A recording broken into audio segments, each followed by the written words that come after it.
నెగిటివ్కి fit చేసేసి ఈ విధంగా.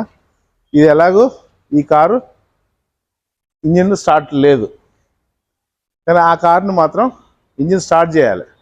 స్టార్ట్ చేస్తే ఆల్టర్నేటర్ రన్ అవుతుంది కాబట్టి కొద్దిగా ఎక్కువ కెపాసిటీ పవర్ మీకు అవైలబుల్ ఉంటుంది. అది స్టార్ట్ చేసేసి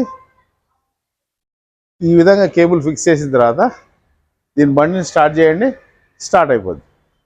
స్టార్ట్ అయిపోయాక మీరు ఈ కేబుల్ని జాగ్రత్తగా తీసేసి